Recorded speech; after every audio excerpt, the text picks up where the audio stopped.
Maybe. Good evening. Welcome to the May 10th meeting of the Amherst Comprehensive Plan and Zoning Project. First item on our agenda tonight is to accept the notes from the last meeting. Has everyone had an opportunity to review them, and are there any comments that would like to be made about the notes?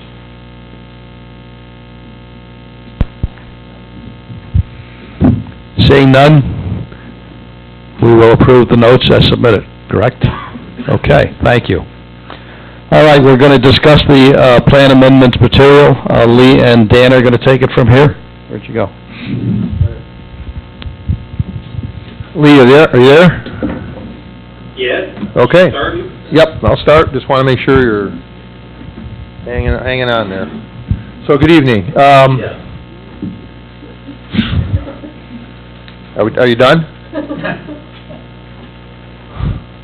Good evening. So tonight is kind of the culmination of the last several months' work that you put in on defining the changes that will be recommended to the comprehensive plan. The material that you received last week should have included the proposed discussion of form and type as we've reviewed over the last several months, and then editorial changes to the comprehensive plan in Chapter 3 that would result from consideration and adoption or approval of the form and type discussions that we've had, particularly as they pertain to the commercial and mixed-use centers. So what you received were three components. The first was an introduction to the process that we followed along the way, and a little bit a discussion about how these things might be used. We're not going to discuss that tonight. That's introductory material that'll be incorporated into a report for task 6.1 that'll go to NYSERDA. We'll provide that in total to you prior to your next meeting, so you'll have a chance to look at that and hopefully endorse that to go to NYSERDA. The two pieces we are going to talk about tonight are the insert. It's entitled Insert for Section 3.3.2, the Commercial and Mixed-Use Center. We're going to talk about that first, because that really is the essence of what we've been working on over the last several months. And then we'll talk about the changes, specific changes to Chapter 3 that result from incorporation of these changes to the comprehensive plan. Of course there is. Are you there, Lee? Yeah, you still sound fine, so you're okay. Okay, we thought maybe we lost you. So, did you want to start off with some introduction on this, and we'll walk through this? Yes.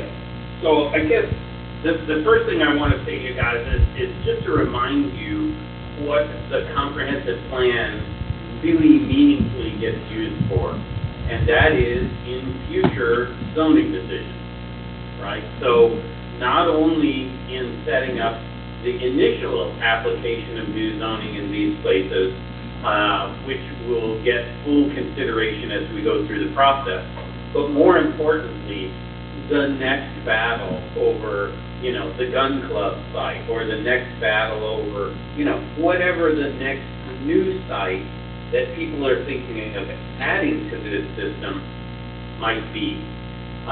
Or the expansion of an existing area that we designate during this process.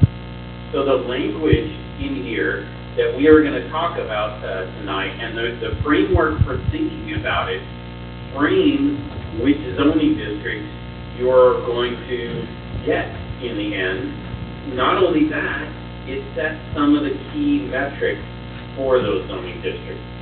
So you'll see that while in the early days of discussion of both form of development and type of development, we shied away from any real specificity, you'll see that for the first time, some metrics are being applied here in the plan. And those metrics will trickle down and be found again in the zone, so that in future, if someone has a huge site and claims they're only building a low-scale node, we'll know there's a mismatch, which we don't know under the current system. Under the current system, almost everybody gets the same zoning, no matter what kind of commercial or mixed-use activity center you were. You almost always got GB. So I want to remind you of that before we actually look at the text of this, to remind you of sort of the importance and how it's used. Does that make sense? Yes. We got a Great. north-south on that one. Okay, one more time. We got a north-south on that. Everybody's good with that. Okay, good. So then the actual amendment, and hopefully you've got that in front of you there, it starts with 3.3.2 commercial and mixed-use activity centers. This replaces a chunk of the text in the existing plan. So it's an insert that's being split in place of the language that was there in the past. So this is 9/10 new language with some borrowing from the prior language that was there. And really what we're trying to do here is set up the same framework that led you through the exercise in the mapping that you worked on. And so what you'll see is a description of traditional form and then suburban form. The little sets of images there give you a bulleted version of the characteristics of the two different kinds of form and give you a couple of images. And then it moves on to type. And in type, I think this is the one where we have sort of added the most specificity. So I want to go through these perhaps in a little bit more detail. So you recall the types, I suspect, center, corridor, medium scale node, and low scale node. But now you're starting to see things like stories in height. So in center, 3 to 10 stories. In corridor, 2 to 5 stories. Medium scale, 2 to 4 stories. Low scale, 2 to 3 stories. So that is one of the metrics that would be applied in zoning. It doesn't mean that every center will be implemented with a 10-story allowance. We can have 3 implementing zoning districts, right? One that's at, that's at 5 stories, one that's at 8 stories, and one that's at 10 stories, perhaps. Whatever we choose for that sort of implementing model, there can be multiple flavors within the range, but they have to stay within the range. And then one of the other keys for centers is that the scale of the center itself. Now, in the previous version of the plan, the economic activity, economic character of the center was a driver. And we used words like neighborhood, community, and regional. And the challenge with some of that is that we were joking earlier, maybe the little ice cream shop in the old mill downtown is regional because she has a reputation that extends to Buffalo and people come from a long ways off. But in fact, given her scale, she's really almost neighborhood serving. She's walkable, mixed use for the nearby area. So we were struggling with using those sort of economic activity kinds of descriptors, but what we have done is borrowed some of the scale metrics from those. And so here you'll see in center, multi-tenant center up to 400,000 square feet, single-tenant buildings greater than 75,000 square feet. So just to give you a sense, that 75,000 square feet would be a good-sized grocery store, although around you it would actually be kind of a small Wegman. The big Wegmans, I think, are 120 to 140,000 square feet. But those as a single-tenant kind of thing, or a center with a Wegman in it, we clearly fit this center typology. When you shift the corridor, the same metric is centers of about 150,000 square feet and single tenants below 75,000 square feet. So this is more likely to be a traditional size grocery store, not a mega grocery store, and in a center then a grocery store anchor with a pharmacy and a few more inland line parcels. the medium scale node shrinks again, and here you're saying tenant spaces in the node, you could have a tenant space as big as 25,000 square feet, although many tenant spaces will be smaller. Medium scale nodes are still down at the neighborhood serving level for the most part. And low scale nodes shrinking all the way down so the footprints are more like 5,000 square feet. So just to remind you, something like a CVS pharmacy would likely be 12 and sometimes 14,000 square feet. So it would not fit in a low scale node, typically would be in a medium scale node. So that starts to give you some idea of how we're trying to frame in the metrics on some of these. And then we listed typical examples, trying to list some kind of sprinkled throughout the community for each of these. These are ones we simply plopped off the map as we felt, good examples that fit the concept of center corridor, medium scale node, and low scale node. So this is really just putting the details into the work that you've already done. On the following pages, you'll see a visual description of those four, and then what we call Kim's map. This is proposed figure 6A, which would be a supplement to the existing figure 6. Now, the existing figure 6, and Dan will probably speak a little bit more about this when he talks about revisions to the full chapter. The existing figure 6 has to be revised, and what it will basically do is everything that's in one of these nodes becomes pretty much a single color, and then it points to this map. So that because it would be too many colors, especially at 8.5 by 11, but even at 11 by 17, it would have been really difficult to read all of these in the conceptual land use plan. And so by creating figure 6A, we get to just concentrate on our centers and their characterization as both suburban and traditional, and then as centers, corridors, medium scale, or low scale. So that's kind of the key map that will set the framework for thinking about rezoning. Hopefully we've successfully carried over the discussions that the group has had about those places. I do have a couple I want to talk to you about after we've gotten through the draft here. There are 4 specific locations I think that deserve one more look before we finish up that map. Finally, if you flip past the map, you to page 8, where there's a description of focusing on form and some sort of previewing of concepts that might show up in the zoning. So we're talking about the issue of managing building mass and what the tools might be for that, and then managing the transitions between one property and another, both in a shallow condition and in a deep condition. So that we can then flesh out in the zoning the actual regulations that respond to that.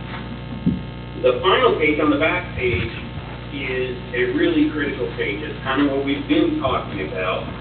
And it says that you can consider expanding an existing center, but there's little, if any, reason to designate a new commercial or mixed-use center beyond the set here. That comes from the economic analysis that's been done. It comes from our sense that the community is actually already serving outside the community, serving people from well beyond the community with retail.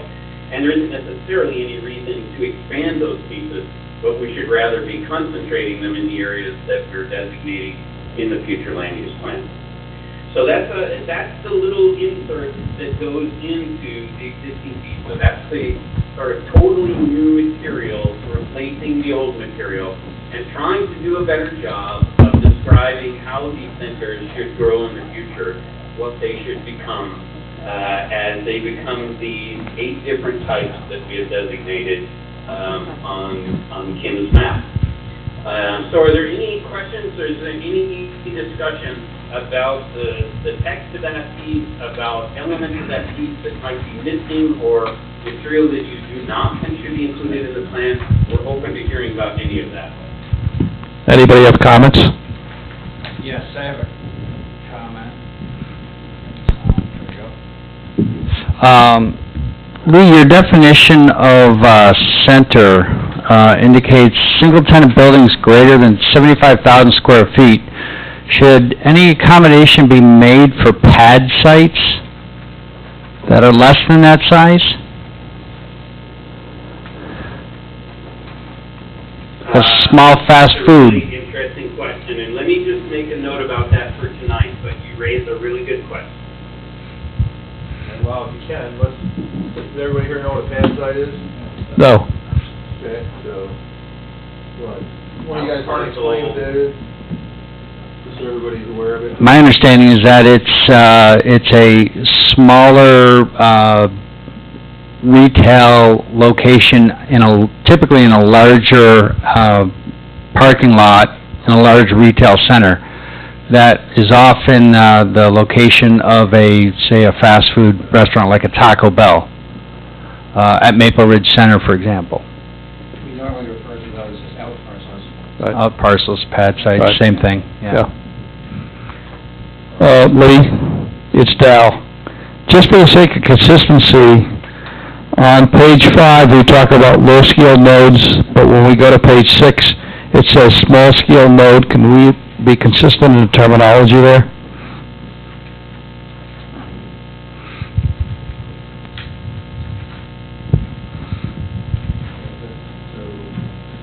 I mean, whatever way you want to go, it doesn't make any difference, but be consistent. I'm not tracking with you. This says small scale. Small scale and low scale, got it. Right. So that figure, Amy, got it. Just to be consistent. Sure we Okay. can do that for it. Yep. Well, there are editorial changes which will not change the content of what we're doing, but there's some grammatical or some terms that have to be updated, right? Yes. Yes. Okay. What other comments on this?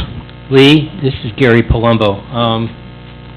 I'm just going to ask you to revisit it yet again, the discussion of height, and specifically the number of stories on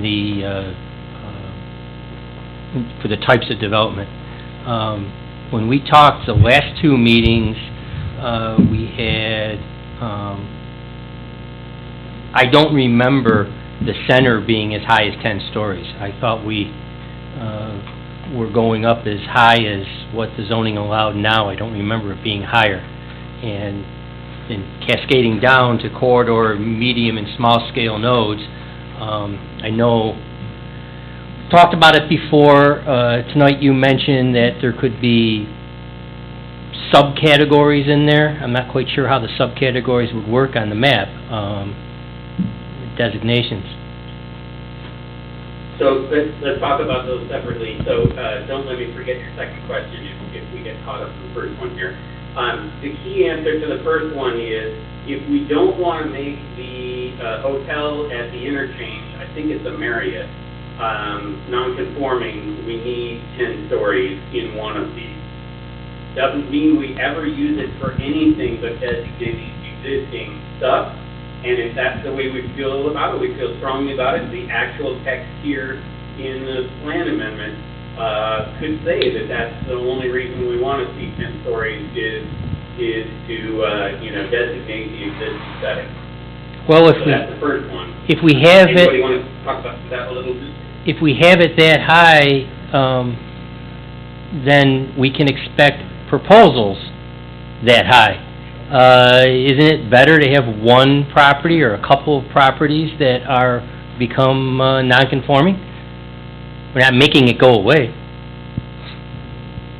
And I don't know if I'm the only one on the committee that feels that way. It's a challenge for refinancing of the existing building if we do that. And it's not an insurmountable challenge, but it does impact them. If we make sure that the non-conforming language in the code allows them to rebuild to the existing height and not just to the existing footprint, that would probably be okay. Yes, if you put a tool in the toolkit, somebody's going to ask for it. Again, that's why the plan exists, is to guide future zoning decisions. So if we're feeling as a committee pretty strongly about 10 stories only being used to accommodate existing development, we can say that in the plan amendment. And when the future applicant comes forward and says, I want 10 stories over here, then both planning staff, the neighborhood, anybody who is uncomfortable with that 10 stories being used can say, look, our plan said you were only supposed to do that, for existing buildings. It was not supposed to be used for new sites. What are you doing here? Lee, Daniel Wachowski, I recognize Gary's concerns for the mention of 10 stories, and I could be mistaken, but I understand that area is currently in the shopping center district, which only allows for a maximum height of 65 feet, so, I don't see how we're going to be granting any, nonconformity with that. It probably already is lawful nonconforming, so, just wanted to make that known. Lee, you had mentioned earlier that, we can have different flavors of these in different places. Does that in part address this particular question? Well, so the zoning itself, and let me take a different one than center in order to talk about this for a minute. So medium scale node says buildings are 2 to 4 stories. And I could imagine having 2 implementing districts, zoning districts, for that plan designation. One might allow up to 3 stories, and one might allow up to 4 stories. And they would be applied only at the time of zoning, right? When we do a zoning exercise, we would apply them. And the key difference would be when you're up against existing residential, you end up with the 3-story version. And, fundamentally, when there's more land around you, or you're up against other commercial activity or industrial activity, maybe then you can have the 4-story version. So there could be 2 implementing versions that fit within that range. They would be given all the same parameters, all the same uses, etc., except 1 more story of height. So now if we take that to the center's example, again, you might have a center district. Uh-oh. He exited the meeting. Okay. While we're trying to reconnect with him, let me ask the question to the committee. How many people are sensitive to the 10 stories and like to see it changed? My only concern is if we only allow a maximum height of 65 feet, why are we mentioning something that can never be built? Would make sense to me, but who else? It's turned on. Ed? No, I turned it off.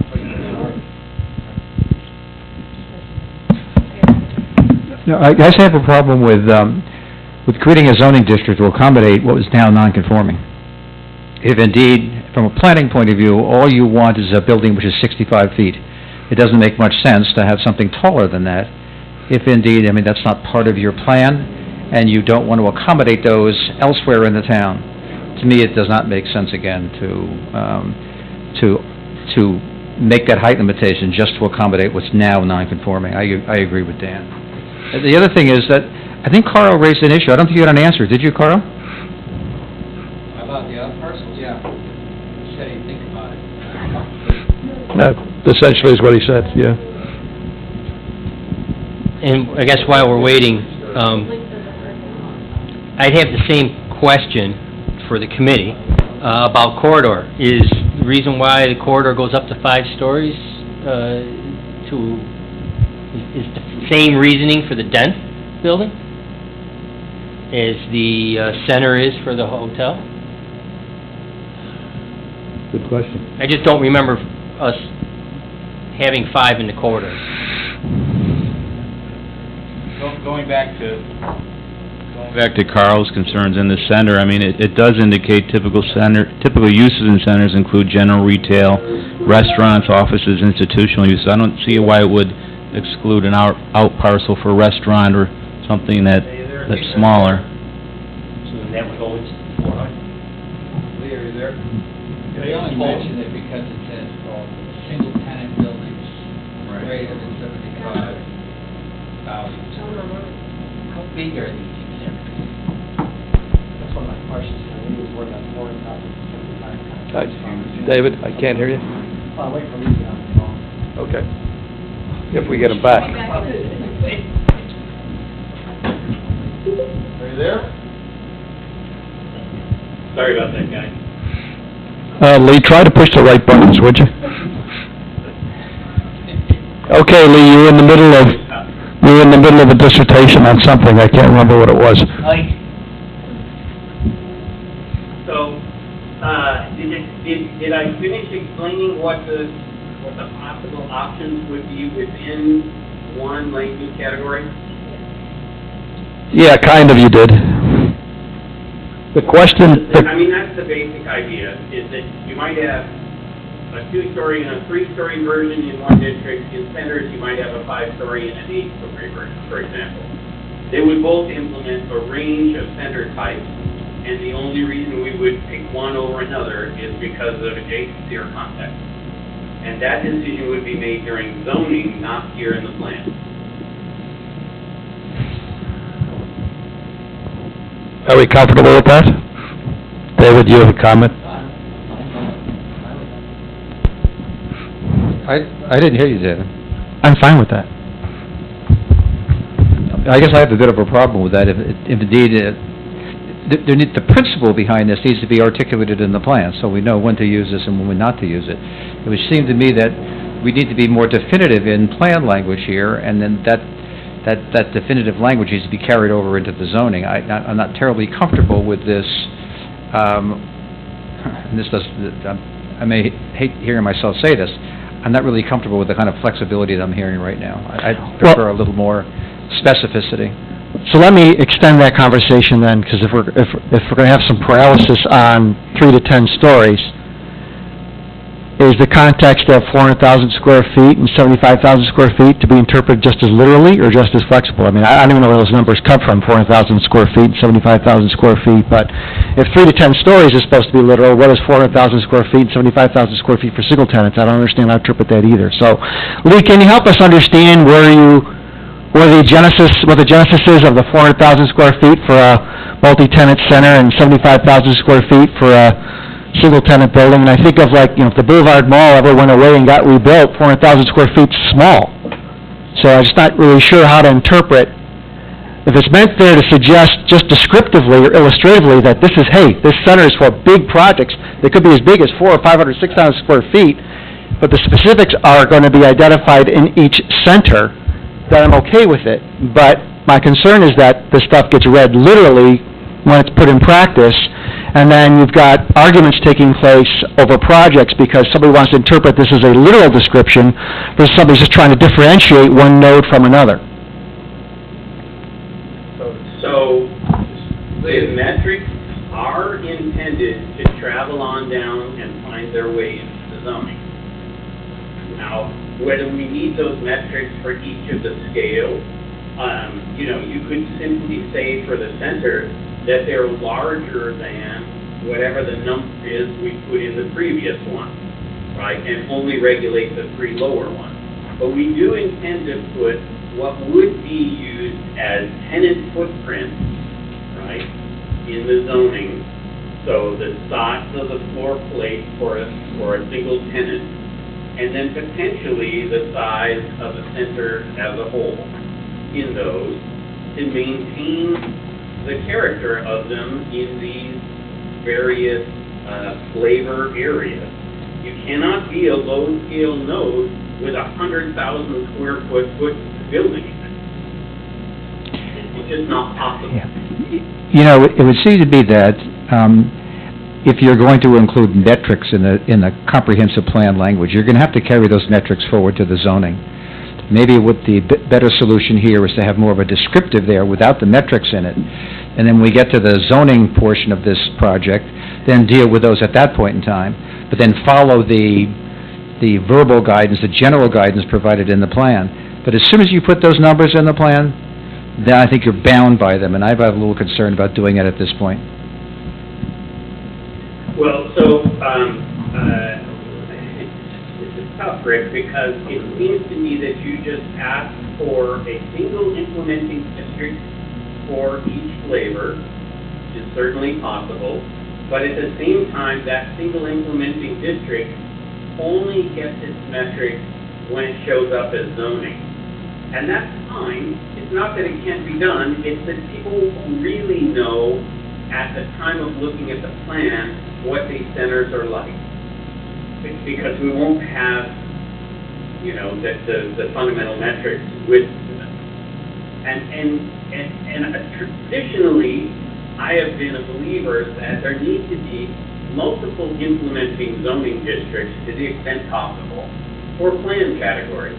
There's supposed to be some flexibility for differentiation across the community, for developer choice, for different products,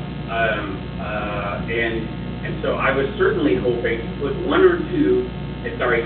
two at least zoning categories as possible implementing districts for each of the kinds of places. The difference between them would be their height, principally. They would have the same transitional rules, they would have the same building footprint rules, etc. So the key difference would be height, and those height discussions would be decided in mapping them as zoning, and certainly in requests in the future. So I'm not certain how you and the committee might feel about that.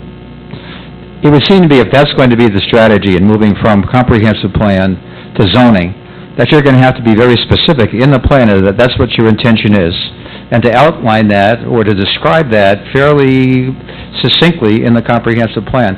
When I read what we have in front of us now, I don't see that. Maybe I need to go back and take another look.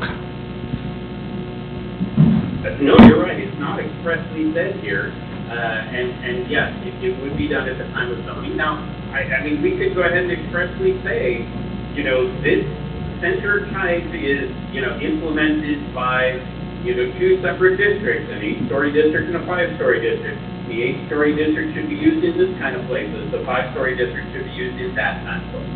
So we can certainly provide that additional guidance.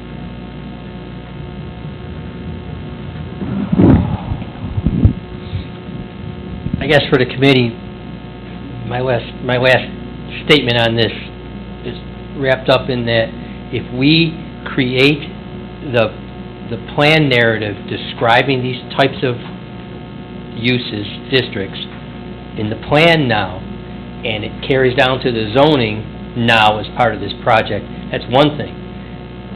My concern more is what happens next year or the year after. Once it's in there with, even in the plan or in the zoning, once it's there, then are we willing to hear applications a year or 2 or 3 years down the line for a 10-story hotel or a 10-story office building? We have to be ready for that, because I think if we put it in here, even though we're assigning it to geography now in the zoning, it doesn't mean someone's not going to ask for that later, and are we ready to accept that or hear that? And we also don't know what future town boards are going to be like. Well, I was just going to say, and I've been listening to all this, my bigger concern, and I understand what both of you guys are talking about, I understand what Lee is saying too. The reality of the situation is that I think proposing this to the town board, we're going to have a very difficult time accepting something 10 stories. I don't think it's going to fly. So if we want to just admit the reality of the situation as it exists today, probably even specifying 10 stories is a reach to get approval. To say that existing is grandfathered is fine. Pardon me? Non-conforming, grandfathered. Grandfather, non-conforming, whichever way. I happen to be old, Bill, so I still use old terms.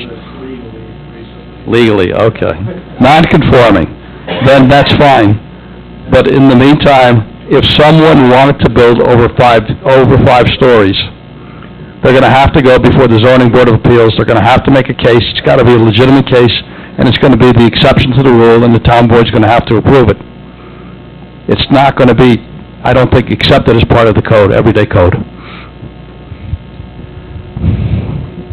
You guys agree, you developers, do you agree? Well, from a developer standpoint, I would just say, keep in mind if, by limiting the number of stories in the center definition, to something less than 10, you're also limiting its economic development potential to a potential investor. So, let's take the Boulevard Mall, for example. If there was if that goes bankrupt and out-of-town developer comes in and wants to redevelop it into a mixed-use town center with residential, office, retail, a real, sense of place, good vibrancy. By only allowing 6 levels, you're limiting the amount of density and its economic viability to that potential developer, and thereby you're also limiting the amount of taxes that it can generate for the town. Something to keep in mind. But let me ask you a question. If that were the case, and it's applicable into a large parcel like Boulevard Wall sits on, wouldn't the developer at that point go to the zoning board of appeals and file for an appeal? And wouldn't it be more likely that since it is a large parcel, not surrounded by residences, that it would, and I'm speculating, I realize that, but wouldn't it probably be approved by the zoning board of appeals and probably by the town board?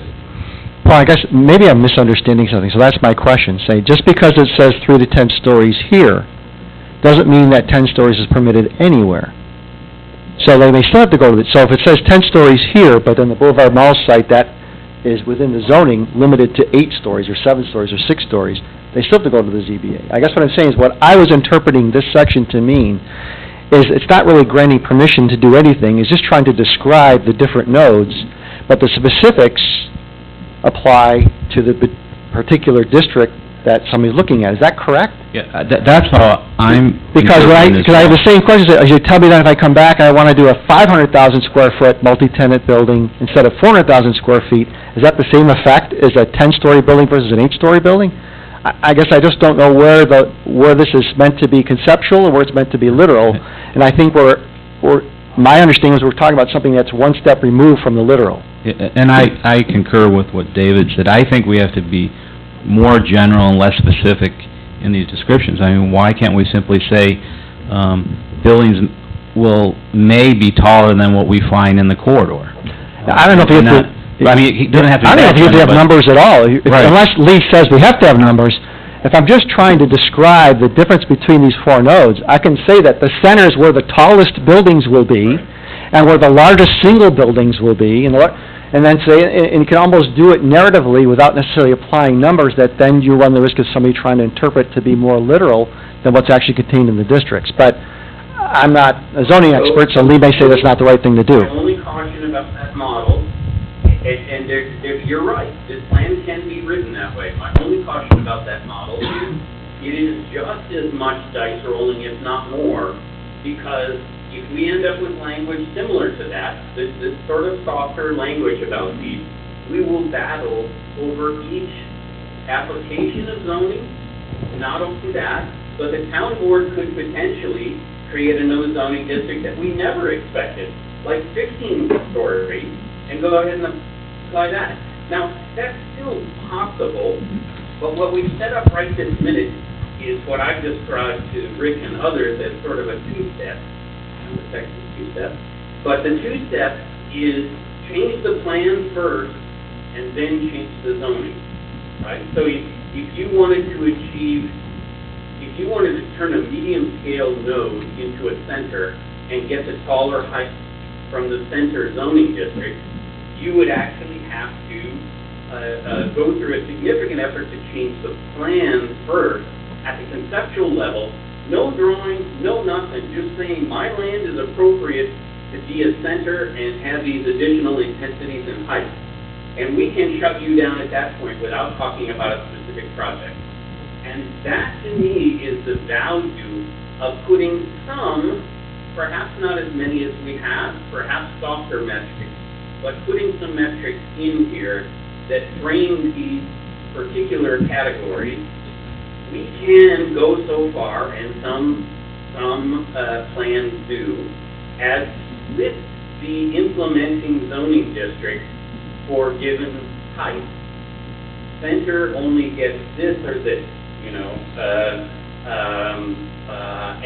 and by doing that, by making those linkages and having these kinds of metrics here in the plan, we keep the town board from doing anything really scary in the future without a lot of activity, a lot of public discussion, etc. It's not that it's impossible, it's just that it takes a little more energy to amend both the plan and the zoning. Does that make sense?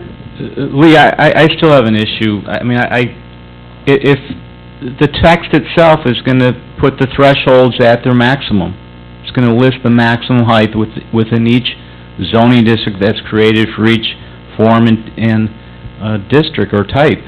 I mean, this should just be a general description of what the vision is asking for a center or a corridor. And I still concur with David. I don't think we have to be that specific. I think you're going to be specific in the code statute itself, and that's going to set the threshold for height and bulk and the other parameters. But that's my opinion. I just want to point out that these thresholds exist in the plan today. So, absolutely. So if you go in there and you look at the different types of centers, there's regional, neighborhood, community centers, and there's metrics for each one of those. And they're meant to guide the planning department, the planning board, the town board, given a range of what we're looking for here. Some level of magnitude of the development. It's not hard and fast, but it's supposed to be giving people some sense of what actually is intended to be there. So it's there now. The 400,000 number comes from the description of the regional center in the comprehensive plan now. I think that, my colleague describes the way the plan is currently structured, but what happened there is, there was never that leap of faith that took place after the comprehensive plan was adopted, whereby we then said, okay, here are the parameters that were defined in the plan. We're going to move forward and create districts which implement the metrics that are shown in the plan. We're going to do that here. So I think it's critically important that we essentially provide from my point of view, a narrative which describes what that district should look like and what the development in that district should look like. My preference would be to have more of a descriptive and fewer metrics. If we're going to have metrics, we need to be able to make sure that they are absolutely accurate, because we know we're going to have to live by those as we move forward to the zoning. So let me ask the question. The existing today, you're talking about footprint, you're talking about square footage. Does it address height besides 65 feet? Does not address height. It basically addresses the square footage and the type scales. And from what I hear, and even when we have planning board sessions, I hear more comment, not so much about footprint and about square footage, as I do about height. We get a lot more pushback on height than I think you get at ZBA too. So I would be more concerned with Gary's first question, when we go all the ways back again to 10 stories, than I would about footprint. I don't know if the rest of the committee feels that way, but I think that's the bigger issue right now. To me, the issue seems to be more about how we describe these districts in the comprehensive plan, and how that then provides guidance to what we're going to be doing in the future in terms of the development of zoning that implements those districts. Whether or not we take time to get metrics that guide that process, or whether or not we provide those general descriptions that guide that process. To me, I think the general description is a preferable approach. Dan, what do you need tonight? Certainly give you more flexibility in the future, but with that flexibility comes some attendant risk. Yes, we're going to get the map right. We hope this first time when we read some of these places with the new zoning. The reason for the plan becomes then not just that first round, but the next round. The expansion of a node, the conversion of a node into a different type of node, those kinds of things that would require a map change.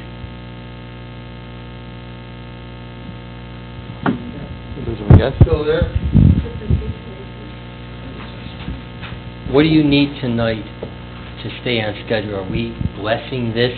It's obviously not final, but you need down to the numbers or conceptually? Yeah, essentially what you're going to ask to do tonight is to release this for public consideration. I think Lee's contradicting himself, and he said the last page is the most important part. I mean, if we look at expansion of existing centers, the town's commercial and mixed-use centers are generally well-established. Many of the residential neighborhoods have developed around these areas. Expansions and encroachments into neighborhoods or extensions of commercial land use along commercial portions occur rarely, if at all. Zach? So, I mean, the worry that this is going to grow out of control in the future, I think it's unfounded. Well, but that's why we're all here to begin with, though. That's why there's a planning board, that's why there's a planning department, to intercede if it does get out of hand, and I'm sure that it doesn't, I think. I don't know.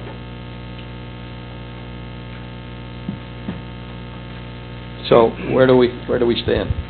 What do we want Lee to do? Lee, are you back? Yeah, sorry about that. Yes, I'm back. You pushed the wrong button again. It's my screensaver kicking me off. Okay. Yeah. All right. Dan, you had a question? Was there a question there? I don't remember, I'm sorry. Lee, when we lost you, Daniel Wachowski, I guess I'm in disagreement that we should be overly concerned about the time that may come when people want to expand a small node or a medium node. We were directed to the last page of the document to be the most important, and it does caution us that there may be expansion, but it also gives you the suggestion that these areas are well established, and we should not necessarily expand them without caution. So I agree with Rick as well. I think let's describe these areas generically as best we can in the comp plan, and then more definitively in the statute, in the zoning law. We've kind of beat this to death at this point. We're never going to get through the rest of what we have to get through. Good discussion, though. So, how do we feel about keeping more generic? Everybody in favor of keeping it more generic, put up your hand. Let's put it that way. What do you mean by more generic? Dan, explain what you mean by more generic. But not numbers. Yeah, relative without numbers. As So David had keep the suggested. height, it's stories. Not necessarily stories. I like David's suggestion that, the center is where we have the largest Footprint, the tallest bulkiest building. structures as compared to our... So it'll be less numeric and more narrative. So the consensus of the board, Lee, is to be more generic. More descriptive. Understood. So the other question, which is a companion to that, is there more than one implementing district within these categories? Well, There's too many to begin with. Yeah, it's broad enough I think the consensus is it's broad enough the way it is. Okay? All right. It's fine the way it exists. We don't need to have more within. I don't know if I necessarily want to aggregate it down even more when we get to the zoning text.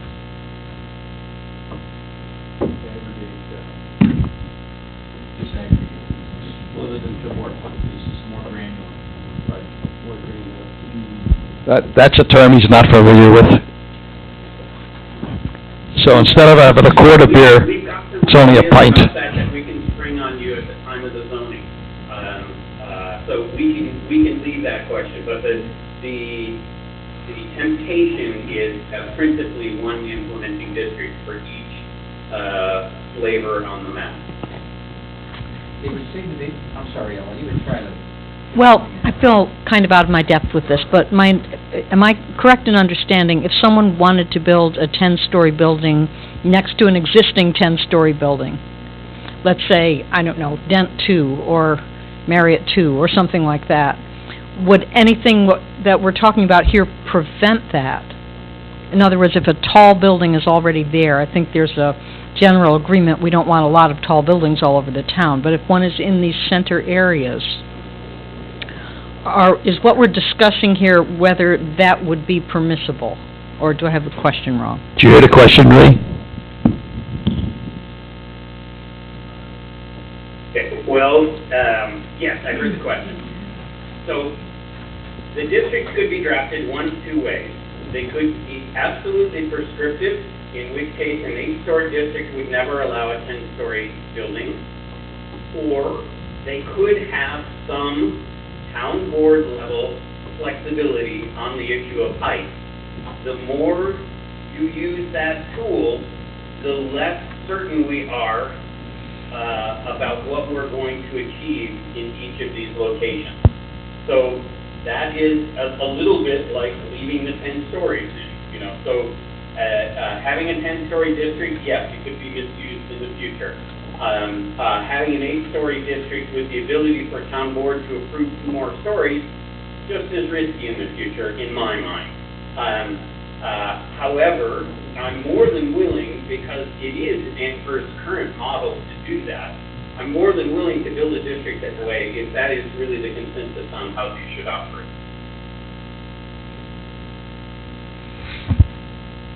Comments?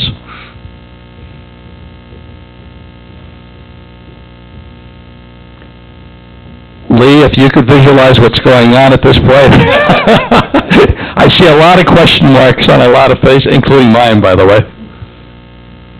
This is not a question which needs to be answered tonight, but is an important question for framing the next round. So we will have to find some time to talk about it in the near future in order to be able to create the framework for the zoning and then eventually the zoning itself. All right, then I move, unless somebody objects, that we leave it for the next discussion. Anybody object to that? That's fine. Yeah, I don't think I've heard anybody here tonight say, even the developers in the room, that we're looking for some gray area for the opportunity to, you know, find some backdoor way to kind of get an extra 10-story building in an area where there's an existing one. That's not the intent here. I think we're really just, at least my comments were limited to, okay, I'm trying to understand this first section of 3.3.2, which is trying to differentiate narratively the difference between, for the layman reading this and the person, what's the difference between these different nodes? What do they mean? What's the gradation of them? And then knowing that when we get to implementing districts, depending on where those districts are going to get much more specific, and the task will get tougher in the room because we'll be getting very specific about things, and whenever you get specific, you have more opinions in the room than you probably want to have, but that's just the way things work out. Yeah, I didn't hear anybody say that they wanted to build a 10-story building.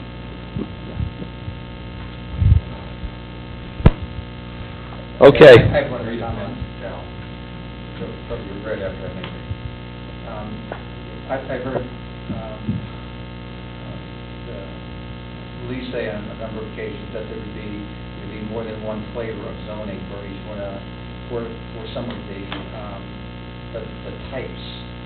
I think that needs to be described in some detail in the plan language itself. If that's going to be the way we approach the zoning, then that should be described in a way that's comprehensible in the comprehensive plan as well. Lee, you heard that? Yes, I did, Dal, but my sense was we kind of nixed that really fundamentally there should not be multiple implementing zones. There should be a almost one-to-one translation between the characterization of one place to one implementing zoning district. I think that was the impression that I got also. I would certainly be more comfortable with it. I was responding to what Lee had said previously. Okay. What's next, Lee? There are actually 4 places that you guys skipped slightly over that I need to touch on. And so I hope at the same time Kim is playing around with an image for you so that you can visualize these places. The first one is a little shopping center at the south end of Cross Point. And the land that exists kind of near it, along whatever that road is, along the south edge of the Cross Point property. So you guys had, I believe, pulled that out of the series, and it's my impression we need to put it back in at minimum for that center, if not for that center and around to what I think is a little restaurant kind of around the corner from it there. And my suggestion would be that we call that suburban form because of the big street and the character of Cross Point itself, and that we call it a medium scale node. It is not really a corridor since it goes up within the development, and it seems as though it's about the right size for a medium scale node. If you guys are comfortable with that, and Dal, I'll ask you to try to confirm that for me long distance, that's how we would designate that one, and we would add it to Kim's map. I'm not sure which one you're referring to myself. I don't know if everybody else is, are you referring to just Sean Patrick's location by itself? Everybody know where we're at? Kim, what number is it? Number 67. Thank you. It's at the corner of Millersport and North French. Sean Patrick's is here, Amherst Pizza and Ale House is here. Yeah. Part of the, And there's a used car lot in the other corner across Western used car. This does extend across the street. And we took it out completely? Suggesting it probably needs to be rethought. Right now it's a suburban center, right? So Lee, you wanted to make that a medium scale node, that suburban medium scale node, primarily because of the uses like Sean Patrick's and the one across the street. Is that what you're suggesting?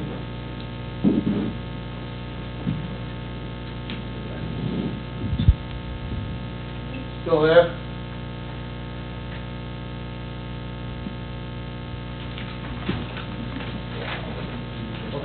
In the email that we sent out, that was what the suggestion was. Yeah. Why don't we just decide? That's right, No change.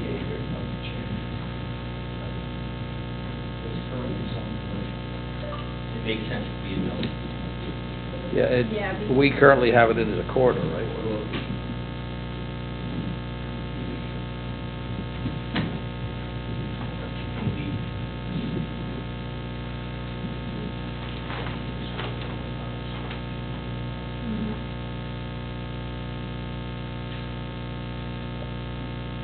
If you made that a medium-scale node, it's not, there aren't single-family homes around it.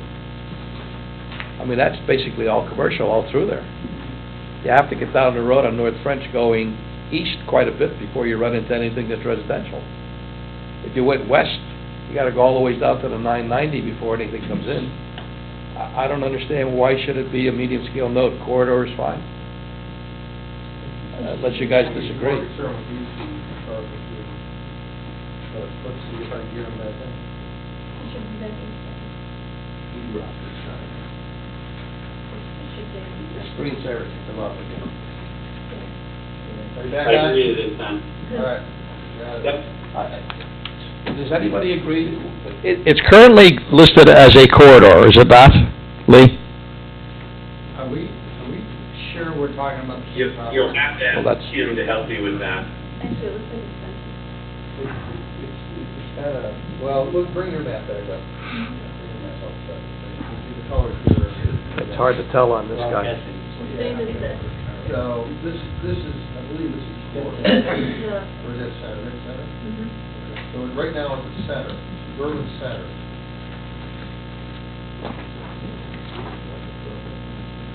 It's currently a suburban center. That Cross Point Flat, Remove it, Yeah. Dan. Yeah, but it's on the Millersport side, at the intersection of North French and Millersport that he's talking about. so it's not Sean Pat, 67. Well, It extends up to it Sean extends Mack. up to there. Same designation extends up the street. Why would we ever make that center? I think that's what he's asking. Yeah, that doesn't belong as a center, does it, guys? No, node makes sense. Or even corridor makes sense, either one, but not a center. Lee, are you still there? I am, yes. I'd be comfortable with either corridor or medium scale node. All right, how many in favor of corridor? How many in favor of medium scale node? Medium scale node it is, Lee. Great, thank you for that. The second one is the infamous TND area, the no Walmart site, on the northern portion of Millersport. And here, I think we have an obligation, because of the way that the TND reads, to allocate it some commercial mixed use, but I believe that it should surround the intersection of Millersport, Smith, and New Road. The three come together there. Hopefully you guys are getting a chance to look at that site. There is absolutely nothing there today, and one day perhaps there will be. But at the intersection of those three, in my mind, is the location that a commercial developer would use, unless someone knows something in particular about this site that somehow would make us feel different. And so I would suggest that we use that spot there, really right at the intersection of New and Millersport, where Amherst Baby and Child Care Center is, as kind of the cornerstone of the entrance to a mixed-use piece that would be right here. I think because it's along Millersport, it's suburban form, but I think, again, because it's supposed to be a B&B, meaning it's really only serving its own residents, I have suggested it be a low-scale node. I think you could go to medium-scale node, but probably no further up the scale, and it certainly should not be treated as a corridor, because this was supposed to be traditional neighborhood development in which the commercial activity is nodal. Well, as a matter of fact, just before the planning board last week, or 2 weeks ago, or whatever, we approved the new development on New Road itself, at least the beginning of it. So, a recommendation to rezone it, which you'll be getting shortly, Gary. So I guess there's some merit to what you're saying, because that area is going to continue to expand. Anybody have any particular thoughts on what they'd like to do with that?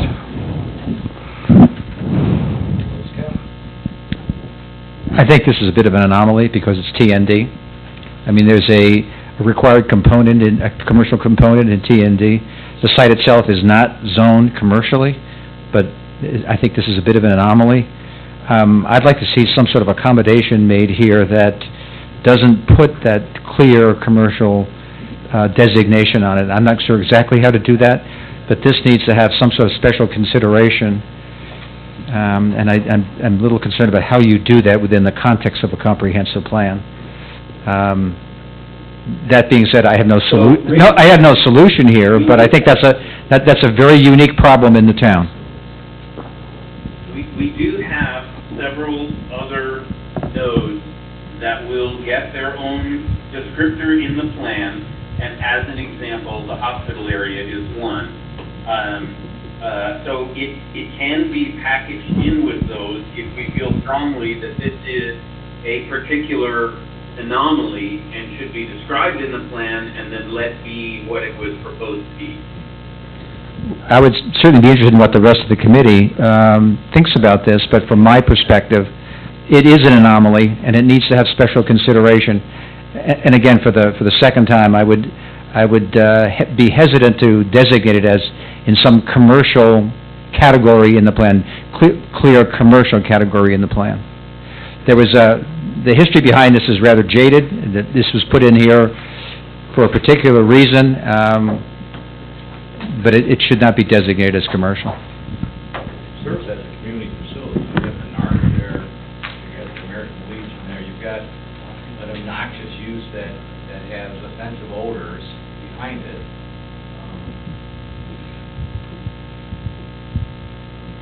Any other thoughts? The TND pieces that are called here, and these are zone GD right now.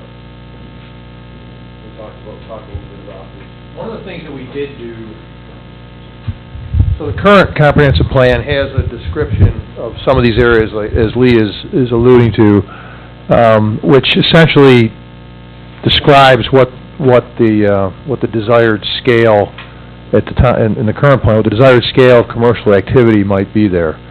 I don't know whether an option here would be to not locate a specific place where the commercial activity would take place, but simply characterize the type and form that might go there. Comments? Thoughts? Carl? Rick, I'm just curious, why you would be concerned about designating this as a low-scale node for limited amount of commercial activity like convenience stores and things like that, for example? First of all, my concern is that our charge here was to take a look at the commercially zoned areas. That area, that parcel is not zoned commercial, but it's zoned in a category that has a commercial component to it. Where that might exist, the scale of that, the size of it, what it's going to look like is limited. It's prescribed by the zoning code right now. But I need to just be very careful of how this is handled. That's why I'm advocating for this one to be called out in a very special way. And I think it should acknowledge the fact that it is a TND and not a clear commercial district.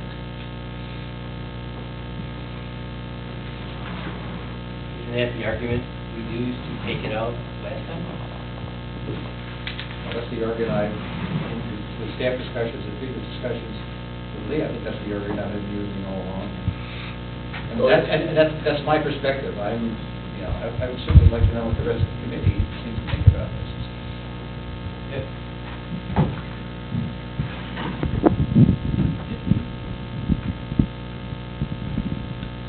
Rick, I respect your concerns. I think I've always had an issue with the original charge, that we have to look at just commercial districts. I mean, if you look at how the zoning law is set out, or the zoning code set out, it's defined as non-residential districts, special purpose and overlay district, and there's no real, this is commercial, we do have residential district, but there's really nothing that ever says a commercial district. If you look at the various parts, we have non-residential districts, which include OB, neighborhood business, GB, CS, MS. One could argue that the charge should include everything in Part 4. TNDs and special districts. I guess I'd ask for some clarification. What you're saying, because it's not included in that, I'll call it the component of the zoning code, that therefore it should not be a commercial district? I guess my initial reservations were limited to just commercial districts, but there's nothing in the statute that says these are commercial districts. Or that's the TND is a commercial district? The TND is not. I would agree with you in that respect, because the TND is a special purpose and overlay district, whereas there's some districts we're not even including. Office business district, we're not looking at any of those. No. And those are non-residential residential districts. They're not residential districts. If you just look at those gross types of land uses, you're not going to see it there. And if you use that to base your decision on it, you'd come to this conclusion you've come to, and the one that I've come to. But if you drill down into the code and you take a look at the specific regulations in the TND, it actually calls for a percentage of the site to be, or for some of the site to be used for commercial use. And that would be rationale for addressing a rezone for a portion of the site in the future. So, Rick, the only challenge here is that the existing Figure 6, today's Figure 6, did designate the whole TNB site as mixed use. So if we're going to shift back from that, we just have to find a place to put it. And that place, in the approach we're headed for right now, under the new map, that would end up as a special use center with a very particular description of the TND in the plan.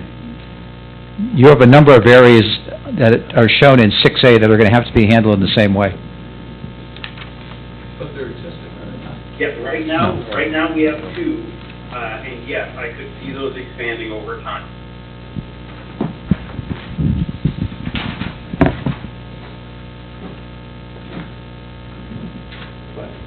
Well, okay. So I guess the question is, where do we go with this from here? I'm not quite sure what the question really is, okay, but, you know, do we leave it as we originally designated, or do we change it? That's the question, the first question. Leave it as it is or change it? How many in favor of leaving it as it is? Well, hang on a second. So let's think about what that means. Leaving it as it is. We took it out, did we Right not? now, okay, right now on figure 6, okay, that's this thing that looks like this. Okay, right now, that's designated as mixed use. Right. Right now. Yep. What is designated as? Yep. The question is, what do we designate? With a star. Right, with a star, and there's a description of that area in the comprehensive plan, which endeavors to describe it a little bit and put a scale to the commercial activity that would be there using the old typology, which is neighborhood, community, regional center. Okay, so that's what's there now. Well, that's not really what I was asking, though. But, well, I guess Did we take it out last time? I think you punted last time. No, we took it out. Okay, well, then the question becomes, what do we do with it? Well, that's what I'm asking. Do you want to leave it that we took it out, or do you want to consider it? And I would argue that you can't leave it out. That's my... Well, okay, and we heard that, and I think we heard the same from Rick, too, essentially that he would like some designation to it, and the committee originally said we took it out. Do we want to leave it out, or do we want to consider it? You can't leave it out, you have to designate it something. Now, what's the net effect to the current property owner if you leave it out? There's no designation. So what do I do? Am I gonna come to you and seek an assessment reduction because you've basically completely removed this consideration for commercial development? I don't know what... There's two choices here. You act on it. There are two choices. One is something which parallels Rick's description, which is, we call it a special use center, which we're doing for a couple of other places. We describe it in particular in the plan as a one-of-a-kind thing, and we leave it that way. That's one option. The alternate, which is the one that I had originally offered up that makes Rick a bit uncomfortable here, is the notion of designating a portion of it for the commercial activity, and then designating the remainder of it something like mixed residential, in order to take it off of map 6 and move it to map 6A, where we can put that level of detail. So it's one of those two options in my mind: special district or the specific designation of some portion of the site for commercial activity and the remainder for residential. I have a question. If it's necessary to put that back in or describe it in some fashion, why aren't we doing that to the other gray areas that we took out? We're gonna get there. Maybe. All right, Lee has suggested two alternatives. Yes, ma'am. If we went with the second one, how would portion be defined? That seems a little vague to me. Good question. Well, the map is very generalized, so the blob would not be parcel specific, and the characterization would drive things more than anything else. But there would be, in my mind, a spot of pink right at the intersection of New and Millersport. Lee, if it helps, you know, there was a former map we had That actually did delimit a commercial extent to that area. My recollection is that's probably what caused the committee to say we don't want to define the geographic extent of that area. At the time we had that discussion. So that's essentially what you're saying. We would define an area in that parcel where the commercial activity would take place. That's option 2 that you just described? Yes. Okay. before we beat this dead horse to death. Special use designation, how many are in favor of that? Well, option one is special use designation. Option number two is to define portions of it. I still need an explanation as to why we can't simply remove it as originally intended. What was the original rationale for creating it a commercial center or a special center to begin with? Why, you can go backwards and say, you made a mistake, or it didn't meet our intent. This is a comprehensive plan, this is a vision. My tall friend says we can't do that. So let me ask you, so what's the vision for it? You have to tell me what was your vision for it originally and why you thought this should be, this geographic area deserves special interest or special consideration. It's zoned traditional neighborhood development. It's been zoned that way for several years. This area right here. The other gray areas that were removed. Yeah. What are those zones? We're gonna get to those, Dan. But we're hoping to have that conversation about these other ones tonight as we go along. This one is zoned traditional neighborhood development, has been for years. It was formerly shopping center. And that was the Walmart site. The town board, I think the town board changed it to TND in part because there was a proposal being floated around to put a Walmart on the site. And I think the scale of that commercial development was considered to be inappropriate for that place, and it certainly didn't, it began to suggest that maybe there's a much more intensive commercial use that could take place there, which I don't think the town board wanted to see.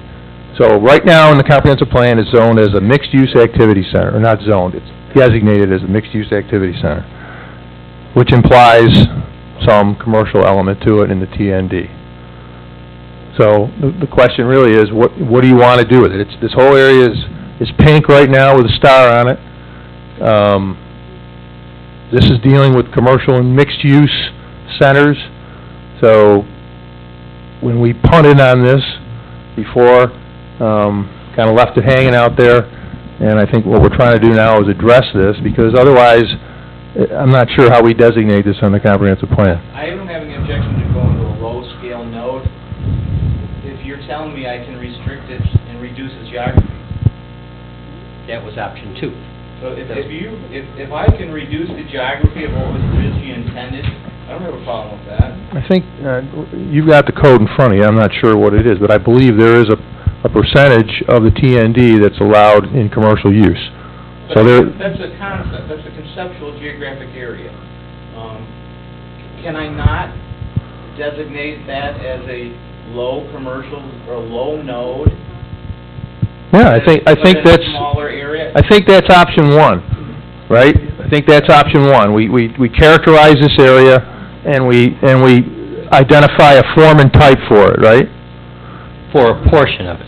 The commercial portion of it, correct. Whatever that might be, because I'm getting a sense that some people, Rick, I don't want to speak for you, but defining a specific geographic area is not necessarily what we might want to do here. We want to leave that flexibility open. And that's what we had in one of the earlier maps It is. last month. Well, yes. So, Lee, if I get this correctly, we had option one, which essentially was to characterize the area. I'm going to go so far as to suggest that there would be a form and type described for this. It would be a center that would be described in the plan, such as, or similar to what we have for Millard Fillmore Hospital and some of the other special use areas. Or it's specifically define the geographic extent of the commercial activity there, and probably still have the same kind of description to it. That's the difference I see. So we're talking define geography or not. So let's say that we acquiesce and we put it in the special district. I think the only question then is that I had suggested suburban form, anticipating the commercial up against Millersport. If we believe the commercial will be perpendicular to Millersport and more internal to the site, as it would typically be in TND, then whoever was asked questions a minute ago is right. It should be traditional, and it could certainly be low-scale node as the suggestion. because that whole, that neighborhood, that immediate neighborhood, would certainly be able to support. I don't know if we can answer that question tonight. Developer wants to do it. What disturbs me more than anything else right now, fellas, this is my, ladies too, it's just my personal opinion. We had this discussion ad nauseum at the last meeting, and we decided as a committee that we did not want to consider it, period. You guys are bringing this up now and forcing us to make a decision. I don't think that's right. We made a decision at the last meeting. We said our piece. Why do we want to change it now? Because we're not sure. Because what I have to put a color on the map. Yeah. I need to put a color on the map. Now, if you're fine with staff and I putting the color on the map for others to consider, that's fine. Why can't we leave it as it is, T and D? We can. So you designate it as special district and describe what T and D means in general terms in the plan, and that would be all that would be said about this piece. Then that's fine. Then let it be. That's option one. Right? Okay, vote. How many people are in favor of, I'll vote for that one. it's unanimous, that's what we want to do. Got it. So the next one is, I can hardly wait. Piece of, UV along Miller's Court. This is a, fairly significant site. It's right there at the Webster entrance to UV. We don't really get to control development here. It's on UV's land. They trump us. So, do we want to signal to future developers what we envision the future land use is, even though we don't get necessarily full regulatory control of the site?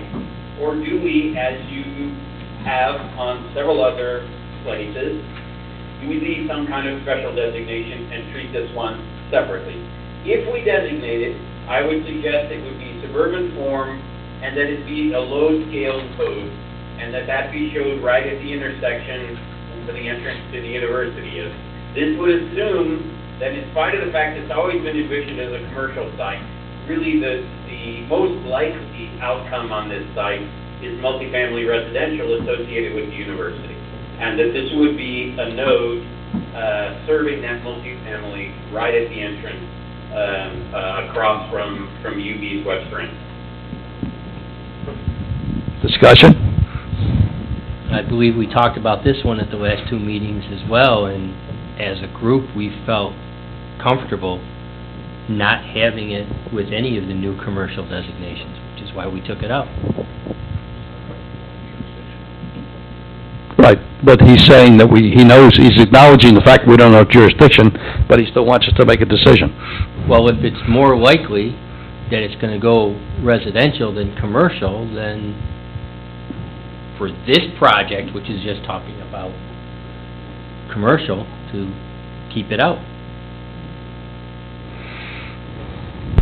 Where does the speculation come from that it's most likely to be multifamily related to the university? Lee, did you catch that question?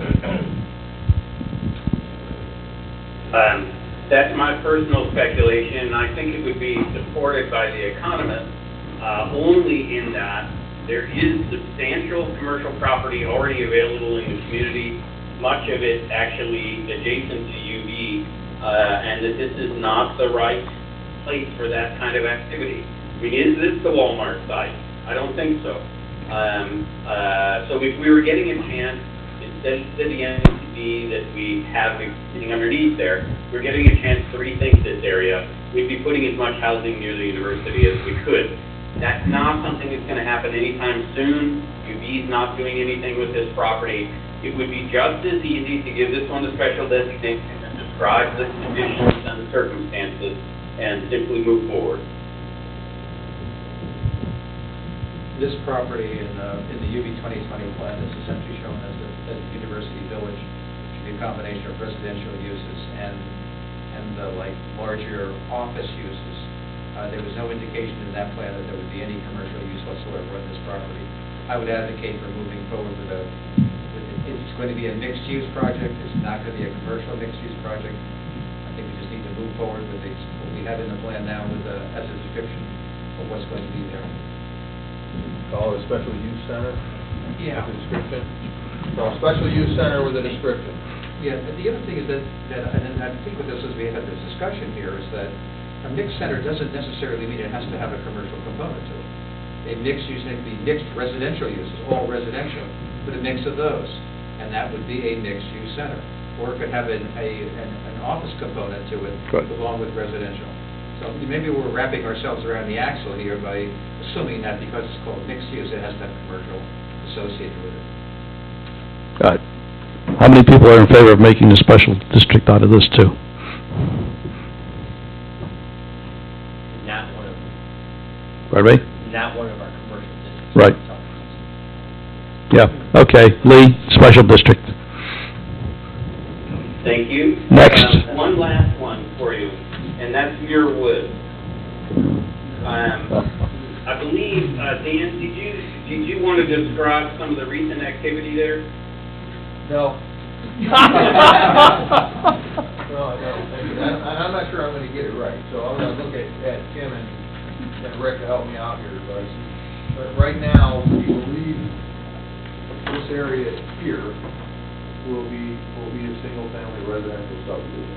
That's what we're hearing, I think. So, again, this has been designated as a special use activity center in the previous plan, so the question is whether we keep it that way or we designate it differently. There's a piece, and the wetlands here are significant. There's an area in here, the other pink area, and this had been proposed for higher density residential, if I'm not mistaken, right? This general area in here, the next pink area to the west, right in here. I'm trying to get a... It's residential and possibly flex station. So possibly some flex space in here. And the other piece is over here, which I believe was R&D office and business type development over here. Just a historic perspective here, when the plan was put together and what we had for the plan here, it was like a planned unit development, and there was a residential component on the east side, and at the end of Audubon Parkway, that was almost like a small village center with a commercial component and a higher density residential. Since then, the plan has morphed to something very, very different. So you have these various development pods, which are, again, different, some of which are different than the original concept when the comprehensive plan was being formulated. So let me ask you a question. If basically now it doesn't involve any commercial, the new plan, right? Why do we have to consider it? Good question. Well, Because it was pink, and you have to either decide to throw it out and put it in a special designation, or we have to move it to another designation. Right now, it's considered, it's categorized as a mixed-use activity center, and the mixed-use activity centers and commercial retail are the two uses on the current plan that we've been under consideration for adjustment. So this is more about how we designate these now, because we can't really keep them the way they are. They're a mixed-use activity center, and that's kind of going away. Well, since we don't know really what it's going to be going forward, I don't think we have a choice but to make it a special district. I mean, we can't see that far into the future. We don't know what the developer's going to do at this point. To do anything besides make it a special district would be almost counterproductive, unless somebody disagrees. The only thing that's certain right now is the residential component on the east side, they're in with a plan to subdivide it right now. Does anybody disagree with making it a special district? No, I mean, the original pink designation here, unfortunately, I have a little bit of history with this property, but, was done when it was a completely different vision of what this property could be, and it's just not relevant any longer. I'm not with that developer any further, but I know it's not relevant any longer. So, yes, I think that's fine. I think there's a consensus, Lee, for special district. Great, thanks, that's all I needed. with a description, right? With the description, right. And Dan, back to you on the rest of the plant piece. I'm sorry, I only left you a few minutes. Am I allowed to duck out, or did you want me to listen in on the next piece as well? Well, let me say this. The next piece is this. These are the specific changes to the text of Chapter 3 that would result from the changes that we've discussed over the last several months. This is, in a lot of ways, this is wordsmithing. So are we all up for some wordsmithing now? Okay. I can run through these, or we could see whether people have any specific issues with what they're seeing, and any questions. You want to do that? You don't want to listen to me? All right. Okay, Gary. We could tell what you're suggesting to be deleted, to be added. Yes, you can. We just went through. Okay, Gary. So On page 3.5. you need the microphone. Page 3.5, back page. 3.4, the bottom bullet is improve regulations to encourage mixed use, and then there's 3 paragraphs underneath that.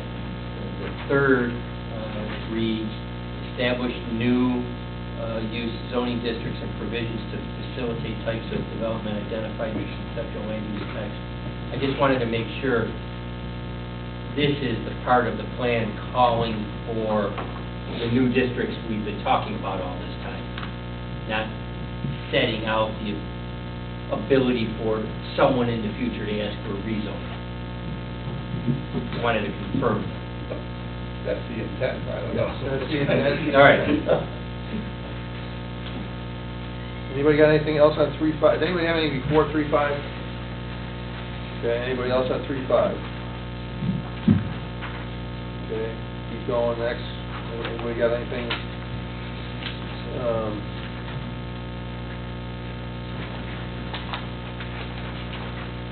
Anybody got anything at all?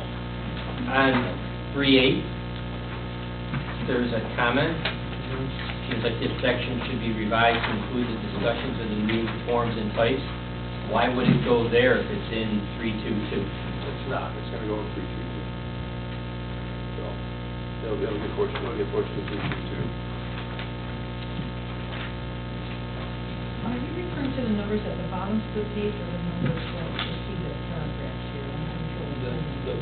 The numbers that are down here. The page numbers are down here. But I think Gary was referring to the policy numbers right there. I used both. I used the page number and then on page 3-8, there's a comment. And I just thought that the answer to that comment is not necessary to put that discussion here because the new 3.2.2, the document we've been talking about on that. Lee, are you still on? Yeah, I think you know that. You drop out? No, actually, I'm still here. All right, are you looking at this? Because I have a question about this, actually. We're on page 3-8, and it talks about employing design standards to enhance the community appearance and sense of place. And what we have here is a list of areas that the plan seeks to guide in terms of design. So we'll talk a little about landscaping and screening, building design, scale, those kinds of things. Is this a place where do we need to add anything in here related to the form and type, or can we just rely on the new section that we prepared to pick that up here? And I think the sense is that if we can defer to the new section and leave this the way it is. I think that the only thing, if we were to bring one element into this, would be the concept of transitions. But other than that, I think this set is fine. So if we were to add anything, it would just be a bullet for transition. And they are covered again further on, but they could be touched on with this set because they're a physical, architectural, or landscape architectural thing. The idea here is to provide some guidance to folks, to look at these specific elements as they design their projects. these are areas of special interest and emphasis to the town. So if we wanted to add transition in here, we could add a bullet in here that deals with transition. It only makes sense. That makes sense, yeah. That's what it is. Okay, so, all right, we'll try and craft something there for transition. Okay. We'll work on that. Page 3-9. Excuse me, Dan. Just a question on section 3.5, where it references a sense of place. Is that a defined concept anywhere? So I gotta figure out where You're on what page page are you on now with sense of place? 3.8, where that comment was? I got the general bullet, I'm trying to find the specifics. If you notice, 3-5, each one of these bullets are described in the text in more detail. I'm trying to figure out where that is. Sense of place, what page is it? We're commenting here, where it's place is highlighted. Is it on the first page? Yeah, 3-5 is the place at the end of just the bold type. That's Where what the it's comment talking is about. highlighted. Yeah, okay, all right, so there's nothing specific about that. So answer your question again. That refers in urban planning language, a certain concept that I think we might want to define Okay, somewhere in this document. It's a little broad. okay, all right. Is that something we can put together, Lee, for that? Just kind of define what sense of place means here, a suggestion? Yes, Okay. yes, I think so. Can't see anything. Sorry. Like that? No, it won't help. Trust me. Okay, anything else on 3.8? Okay, I'm gonna go to 3.9. So, there is a question here about the placement of buildings, and this discussion has taken place in the committee several times. I think most notably Brian Culpa had some questions about this, and it really is whether or not we should talk about the placement of buildings along other than traditional corridors, taking a more traditional form, if that makes sense. So would we employ traditional locations for buildings on suburban corridors in order to try and move them away from the back where they are adjacent to residential, and move the parking around to the side and the rear? I think that's what Brian had suggested a couple times, and the question is whether or not we would entertain that here or not. So I'll just toss that out. I like the idea of that discussion about, what I can envision right now is Bailey, Sorry. Sheridan. Right. Bailey and Sheridan, where we have the new Henderson buildings, they define the edge. But it's not traditional in the sense that we normally think of traditional, but it helps define the edge of that parcel. I particularly like it. They're close to the intersection, but it's not a traditional form. So I like to have the discussion, or at least try to find a home for it. So that particular issue is a whole difference between traditional and suburban form. And so I do think that we're headed toward setting zoning rules that set the parameters for building placement. And if we're comfortable bringing some of those up from the zoning to here, perhaps generalizing them some, we could certainly do that. What do you think, folks? I'd rather have more information in here. Okay, it seems like generally folks are in favor of that, so I guess we'll work that a little bit too. Okay, all right, 3.9, 3.10. I don't know what the next. Anything, 3.18 is when things pick up again. It's proposed that a lot of these would come out because they're being dealt with in the newer sections. Anybody have a problem with that? There is, at the end of the proposed 322, there is the two paragraphs about future rezonings for expansion and new districts. Could that be referenced in this last bullet as being added? The last bullet on page 3-26. No, okay. Okay, Oh, I thought I'm on you were- 318. Oh, I'm sorry. I would, we're wishful thinking. All right, we're moving along here. Nothing on 318. What's the next comment anybody has?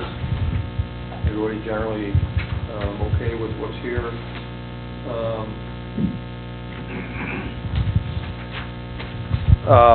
The map itself, figure 6, there were some changes to that, obviously. Anybody have any comments on the way this looks? The changes that were made, essentially we dropped out the commercial retail category, it's now commercial mixed use, with a caveat that,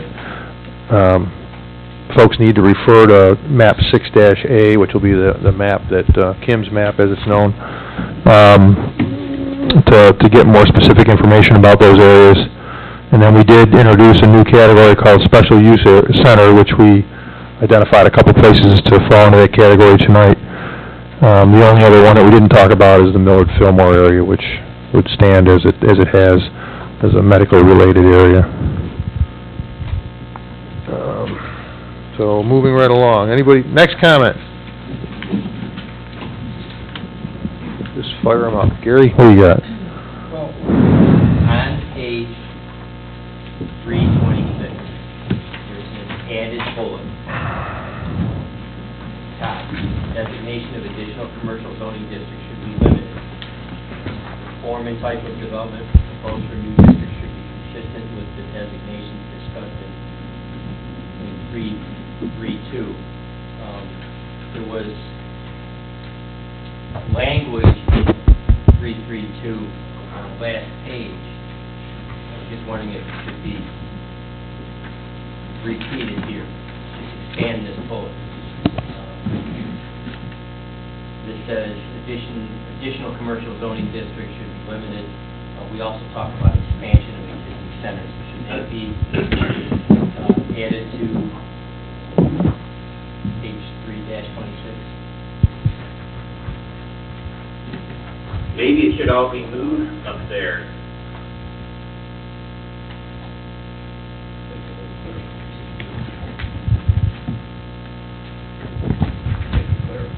Well, it's very clear in what's proposed in 3.3.2, the new language. I was just, we could refer to it or reference it or repeat it in a different way someplace else in the plan.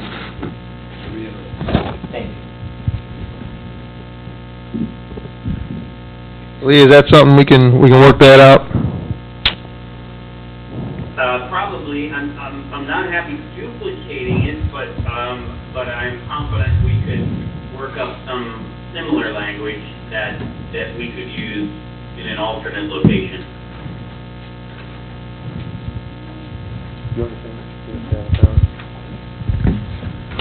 Okay.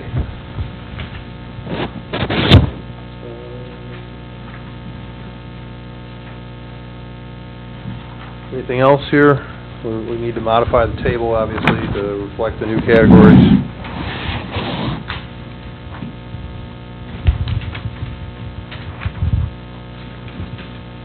So 3-32 is where we had the former description of the commercial and mixed-use areas, industrial uses. You can see that most of this will come out, including the discussion of scale of centers that we used previously to try and guide that development. So this would come out, this entire section would come out and would be replaced by the section that we talked about a few moments ago. So, everybody good? Just a global question. Carl and I were talking about this earlier. So we're used to, commercial to us is pretty comprehensive. It includes, retail, office space, a lot of different things. So, in the context of what we're talking about here, I guess commercial's been limited to meaning retail. Is that correct? It's no longer called out as retail. Because office, we're not discussing. We're not discussing. Kind of over there, industrial's Right. over there. So commercial means retail, is that what, is this the new No, I definition? think actually what it means is it's mixed use. Okay, But so, office is going to be handled differently. but I can do office in commercial, right?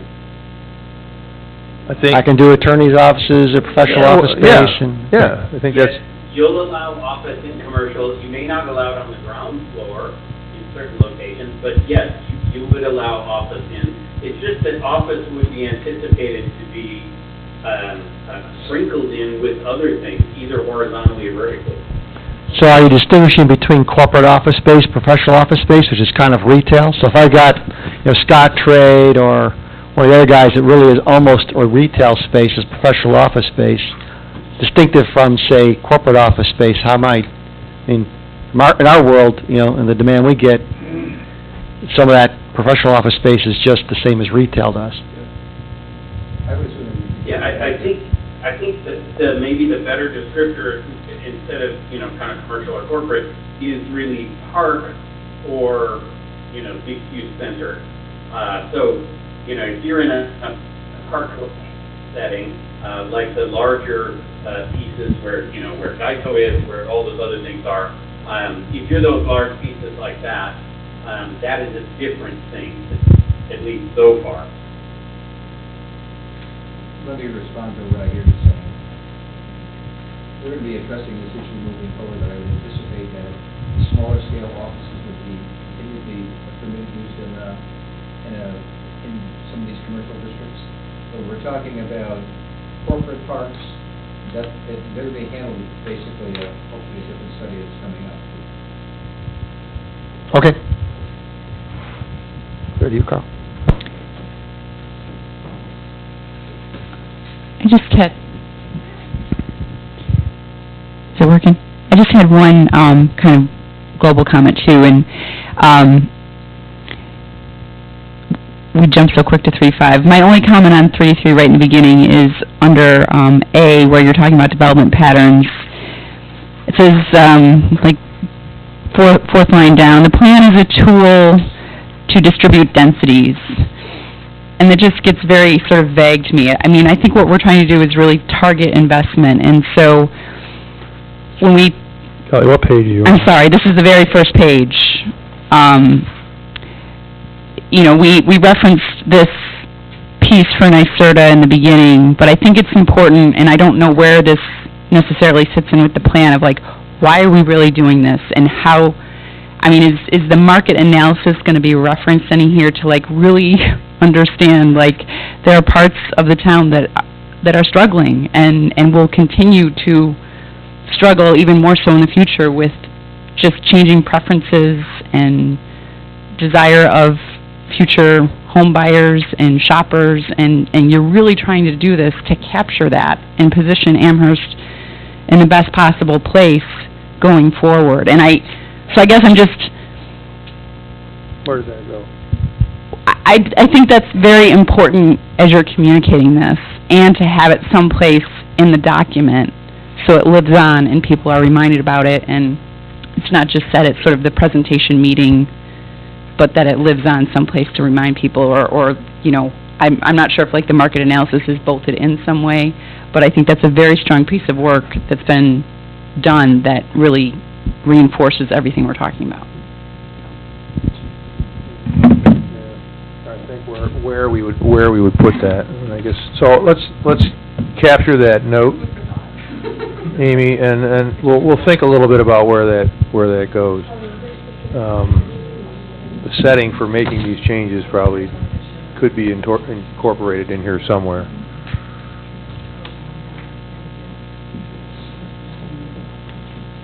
What else? Where are we here? Gary?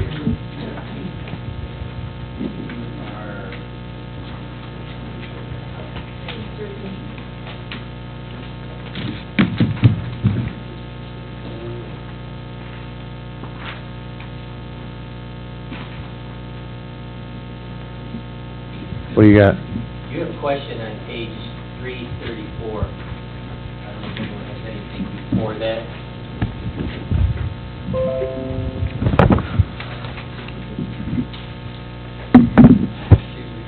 Yep. Should we keep this paragraph in as the paragraph, the last paragraph above commercial office? I don't have an answer for that, but it seems like it's an important question because this paragraph captures a lot of what we've been talking about. Does it stay, or is it being replaced by all the other work we've done, or is it now sort of out of context? I guess that's a question for you guys to consider.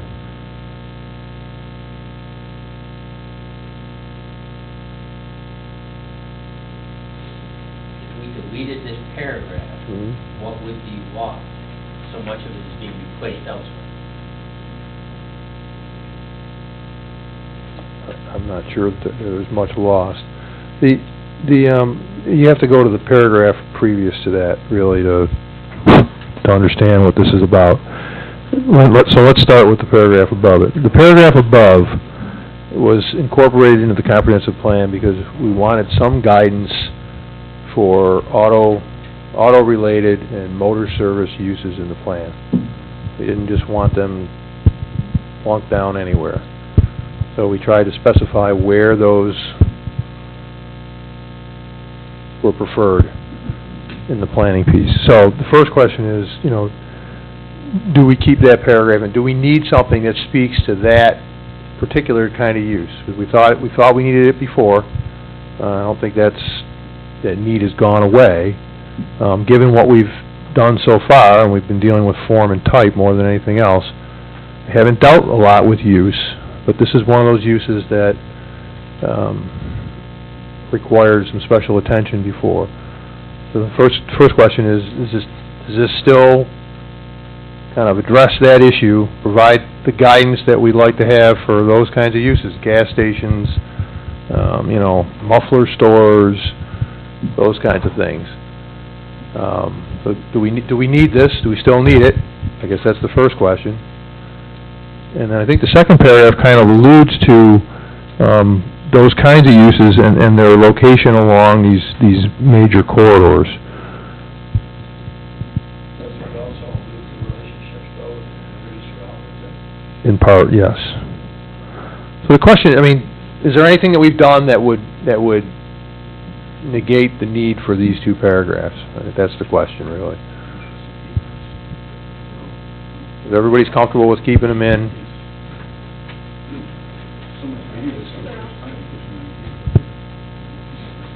and is it specific enough? Is there anything we've done that that you would say might change the way it's described? I'm not saying there is or there isn't. I'm just trying to see whether folks have any thoughts on it. Just keep it the way it is. I'd just like to note that gas stations may be obsolete in 20 years. Plan.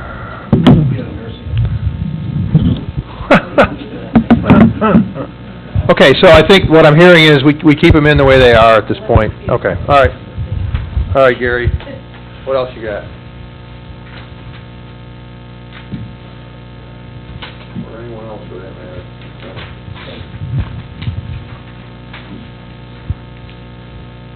Okay, the areas that we just talked about, those special activity centers, the couple that we discussed, the gray areas, as Dan calls them, there will be some description for those added to this section on page 36, I think. Yeah, 36. We'll add a description of those centers in here.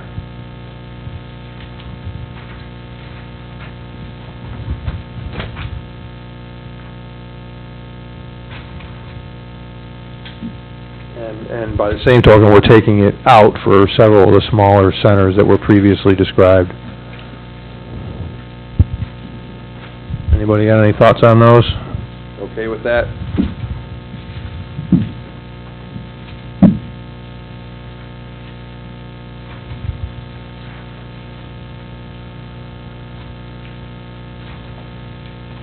Basically taking out the ones we've been talking about. Exactly. There's a couple, like Swarmville and Gettsville, I think that Lee would recommend that we keep in. So they remain there. They would be augmented with the ones that we talked about earlier this evening. So.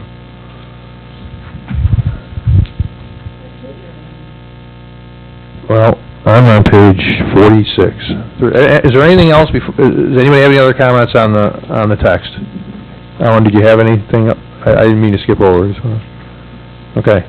So, hearing none, I think, Amy, you got a good sense of what we need to do to this. All right, so we need to make some changes to that. Okay, let's just talk for a moment, if you would indulge me for a couple more minutes. Talk about what we're doing and where we're going here. Can you bring that calendar up, please? I don't know what's next on the agenda. I lost my agenda here. Is there anything are we missing anything here? Okay, so we're going to talk a little bit about the schedule, if we can, for a moment. In the last meeting, we talked about schedule.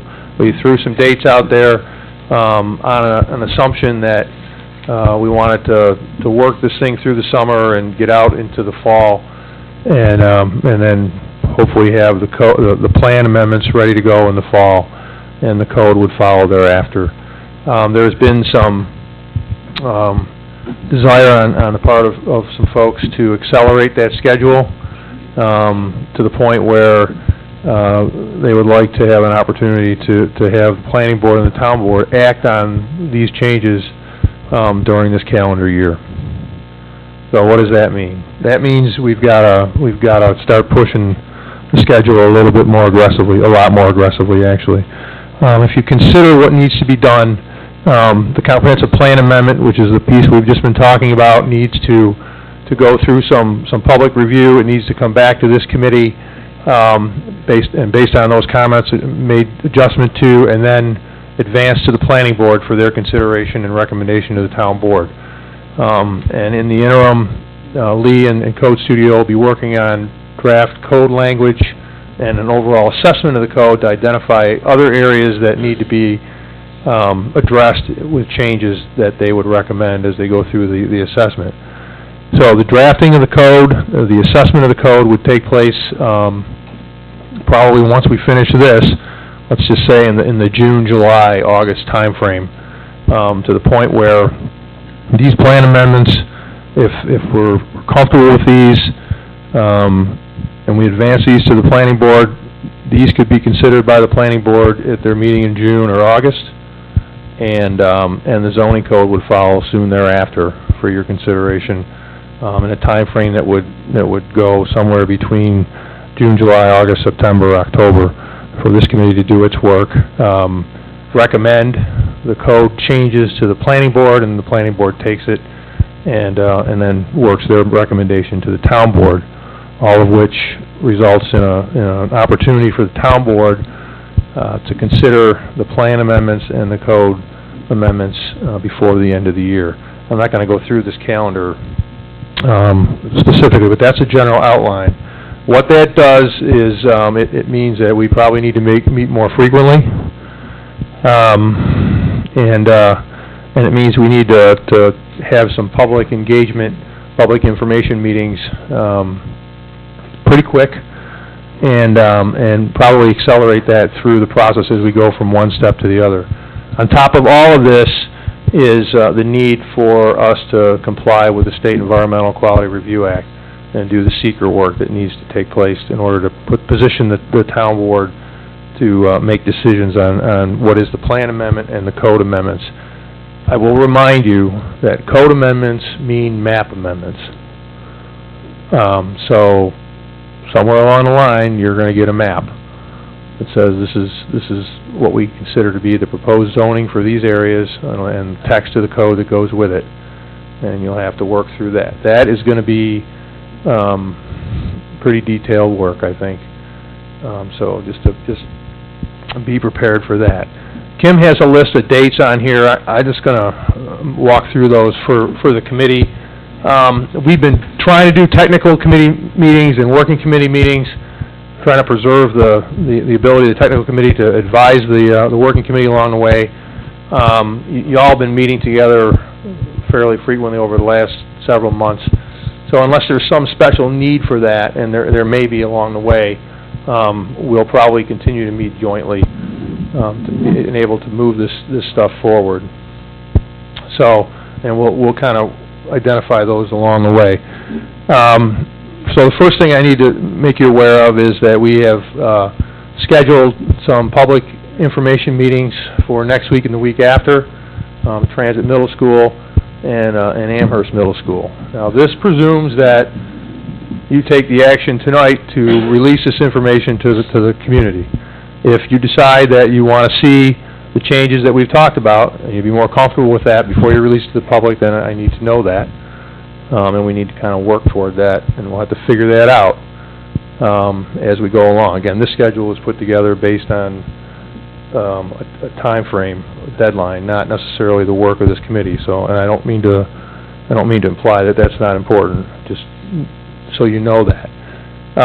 So we would have a couple meetings in the next couple weeks. The next meeting of this group would be May 25th, where we would ask you to take the proposed amendments and endorse those, accept those as a committee for consideration by the planning board at their meeting in June, and perhaps or the second meeting in June, and then August. They do not meet in July, so they would have a month or so to go over it.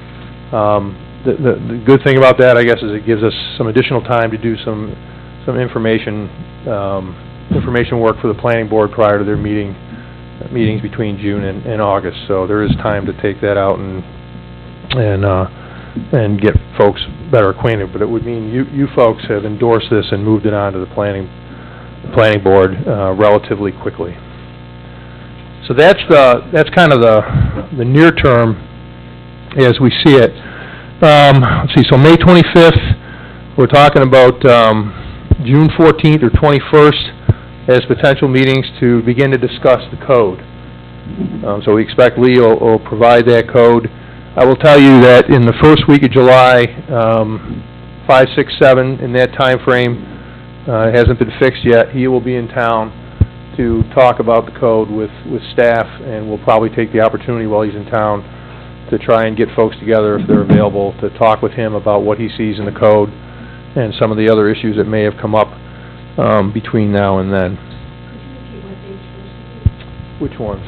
You said when we would be meeting with the... Yeah, I believe it's, right now, it's 5, 6, 7. Yeah, so if it was an evening meeting, it'd be 5 or 6. Right. Yes, ma'am.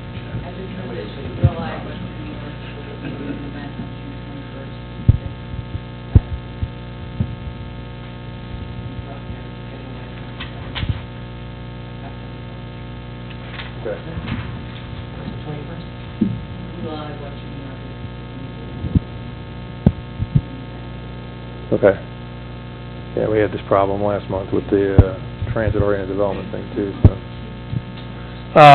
okay, so I'll help you out here, Ellen, in a minute. We have a meeting scheduled for July 12th, and these dates we'll mail out to you. A meeting of the technical committee on July 12th. So this is where the technical committee might meet separately to talk about the code itself, just to make sure that the technical folks that work with the code on a regular basis get a chance to look at it and clean it up before it comes to the working committee. And the working committee would meet on the 26th of July to begin to look at the code and the framework for the code. We'll look for some public input meetings in early August, 3rd or the 10th. On the 23rd, we would meet again as a joint in a joint committee meeting. The idea here would be that you would accept the zoning framework and the code work that Code Studio has put together. And then on the 13th or the 20th of September, you would have had the draft zoning map to look at and endorse that. After that, if you've endorsed those products, they would go on to the planning board, and conceptually the charge of the committee as a reviewing agency of these products would likely conclude. That does not mean, however, that we will not ask you to help us as we go through the process with public information, public engagement activities to help the community better understand what we're proposing to do. So, that's the schedule as we see it now.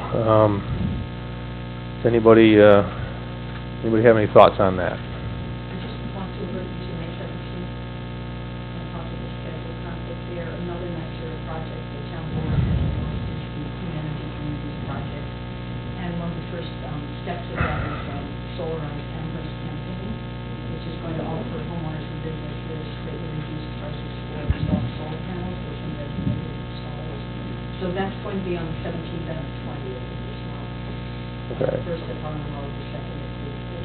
If anyone wants to cancel on it, I can do that. Okay. It's not a big deal, I just wanted to Nope, let you know I there. appreciate There'll it. be some publicity to try to bring people out to that. And honestly, we have limited opportunity to try and avoid other, as we know about them, to avoid other events. But, you know, it's good to know about those, and we'll see what we can do about accommodating some of that. Any other thoughts? Anybody? It's pretty aggressive. I realize it requires meetings in a more condensed fashion. We appreciate your patience thus far, and we hope that we can work through this and meet our objectives here. But if there's no more questions about the schedule, I'm gonna... Well, the first question, are we ready to release the information to the public at this point? Because we have these public input meetings coming up, starting next week. We're ready to release? Everybody in agreement? Yes. Okay, all right. So, No, there may be corrections. right, With the corrections we talked about. yeah, with the corrections that we discussed this evening. Yeah. Okay, so we're ready to release. The second comment is that I think it's important for some of us, and I realize it's difficult for all of us, but to attend these public input meetings. I mean, I want to be a fly in the wall because I want to hear what the public has to say. So if you can get out to either one of these meetings, or if you feel inclined to do both of them, it would be beneficial. We're going to get reports back, I'm sure, but it would be nice to hear the comments ourselves. So if you can do that, that would be really great. Other than that, it is very aggressive, but in the meantime, people that have asked us to move it up are trying to help us, not hinder us. So take that for what it's worth. Okay. Yeah, it's going to come out to you. Yep. I was waiting for you to push that. Hearing none. You didn't hear. No, I didn't know. So, it's all, we discussed this prior. I mean, this is everything goes okay. If in fact we approve everything and it goes, for instance, to the planning board has problems with it, and it gets kicked back for something, everything could change. Same thing, even if the planning board approves it and it goes to the town board, and the town board kicks it back for some reason, something else could change too. So nothing's in stone at this point. Okay, any questions? Lee, are you still on? Yes, I am. And no, Dal, I don't have any questions. That was actually Dan, but that's okay. Thanks, Lee. Okay, we're running over. Let's get to the public comment part. We have one person from the public here. Would you like to make any comments? What? I guess I can take a question, but I like the protections that I was hearing about being 10. I like the protections about nonconformity and not having 10-story buildings in Amherst. That's not in Amherst. A lot of us moved here to live in, so I would appreciate that, those protections built in. And I appreciated everyone's comments about that too, because I think that would be, a developer would see that who may not live in Amherst and wouldn't care about the quality of life. And they would, be able to expand to the space provided for them. So, thank you very much. Thank you. Sorry, did you sign in? What is your name? Yep. Ellen Schiff. Okay, any comments? Anybody else got anything to say? If not, we're adjourned for the evening.